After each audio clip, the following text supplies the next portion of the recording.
Welcome to my boring opinion.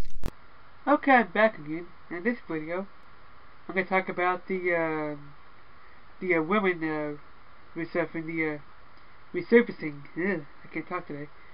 I'm going to talk about the fact that the Trump accusers has resurfaced since the first time that I've heard about since October 2016. So it's been over a year since we heard anything about it. Now, in the original claim, which came out a few weeks before the election, I found it very suspicious that the tape came out. Trump making those loose statements on that bus, that there were the locker room talk.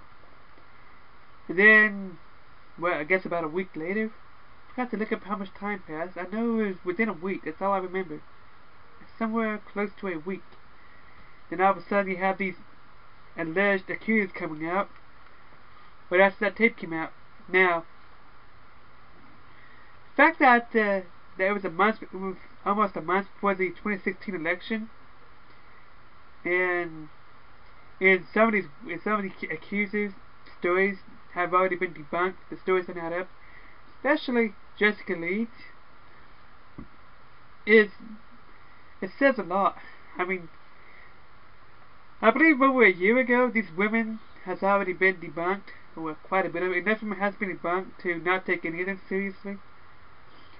Jessica Leeds' stories, it was, seems if I remember right, was as Trump raised the armrest of that plane and was touching her inappropriately. Problem was, the year model airplane for that day, back then, the armrest didn't raise up. So his story had too many holes in it. And some of the supposed accusers says it can't find out what they was misquoted. They was never even accusing Trump to begin with. The media said they were. So it came out like roughly about a month before the election. Now, right after that video, that right there, let's see, that right there kind of damages the credibility of those women.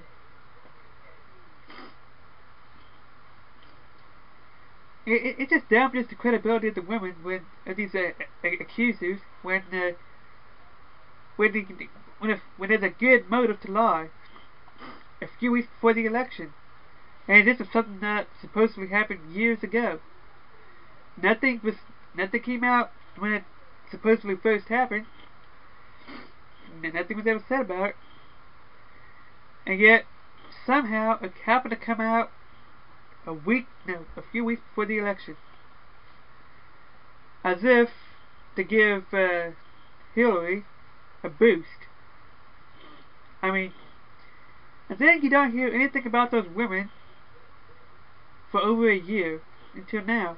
They had a conference. I mean, the fact that these women vanished for over a year and then resurfaced, it says a lot. To me, it damages their credibility. The timing damages their credibility. Some of their stories has been debunked. Some of their stories didn't add up in the original claims. They've all been debunked over a year ago. Well, enough of it has been debunked that you can't take any of them seriously if there's any new accusers that I haven't heard about. I mean, you just can't take them seriously. I think one of the main reasons that they're coming out was because, well, one, the Trump-Russia thing didn't go anywhere, and number two, you have a few other politicians who all of a sudden has been exposed as has been exposed to do the same thing. Their dirty secrets came out. So, in the light of all them scandals that everyone else coming out, Frank, no, that's not Frank, what was that guy's name? His last name is Frankel. I forgot his first name was. All these other guys are being exposed. So hey, let's not try to add Trump to the list. I mean, the Russian connection thing didn't work. I mean, this is more fake news. It was obvious that was fake news a year ago when this story first came out. And the only people who take them seriously are people who don't like Trump that much to begin with. And even some people who, and I even see some comments in the video, and I even see some comments from people who said that they don't like Trump, but they still disagree with the story. It's still fake news. So, you know the story is fake when even people who don't like Trump can see through it, can see right through it. And then last week, I believe it was, they tried to make a story that Trump denied that it was his voice on that tape. They was questioning the authenticity of it. And then they was talking about the absurdity of it as if it was a complete fact. Never proved that he did. Nothing on Twitter, which I already made a video about that last week.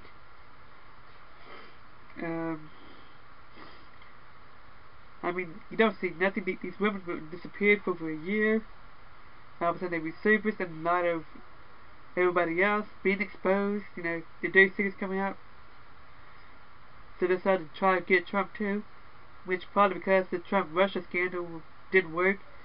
They can't prove anything. They can't connect Trump to Russia. In any way that was suspicious. Matter of fact, I found it very suspicious that these women originally came out a few weeks before the election, as if they was trying to help Hillary, as if they was trying to make Hillary look good. I mean, as if it was a smear campaign. That right there, but that's what I found very suspicious. And then, next thing you know, Trump won the election. You didn't hear anything about it with these women for a year. So, where were these women for the past year and, I don't know, a couple of months? Where were they? I mean, they was gone for like 14 months, wasn't they? So, where were they? They was gone, then they returned. Anyways, that's it for this video. Bye. This has been my boring opinion. Thanks for watching my video, and don't forget to follow me, subscribe, and check out my Twitter, and follow me on Patreon.